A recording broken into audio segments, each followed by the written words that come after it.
Hi guys, good evening. So, gre-relax muna tayo ngayon. Pag pagod, dapat magre-relax tayo. Shot muna tayo. Kailangan nating mag-shot, pero hindi tayo maglalasing. Tayo naglalasing. Tamang painit, pamparelax. Hindi totoo yan. Bola lang yan. So, meron tayo ditong pulutan. Hindi ko alam to kung ano to. Ito hotdog. Pero tong isa, hindi ko alam kung ano siya. Kita ko lang to sa rep eh. Binalot siya ng dahon ng saging. Pero dala to ng anak ko eh. Mukhang chicken ata to. Ano. Oh, chicken nga ata. Ayan. Oh, chicken nga. So natin.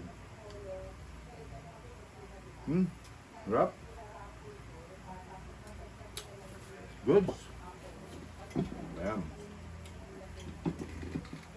So mga kapatid, hindi masama mag-inom. Tama lang. So ganito ako rito. Paggabi, shot lang. Ganito, nahaluan ko ng tubig. Kasi pag uminom ka ng puro, normally, ngingibit ka, masama yung lasa. Para hindi masyadong matapang, lagyan natin tubig. Hindi nalagyan ko ng tubig, no? So, shout out sa nagbigay na ito, sa kumari ko, from Takaoka, Japan, Maring Kim Sokida. So, binigay niya sa akin to last year nung pumunta ako sa Japan. So, thank you very much. So, nagagamit ko siya. So, ginagamit talaga ito pagka nagiinom. Yun. So, relax muna tayo. Diba? So, sabi nila, matapang daw ang alak. Sino ba matapang? Yung alak o yung asawa? Bahala ka sa buhay mo. Tama kayo, tama kayo. Hindi, alak. Joke lang. So, tayo. Cheers!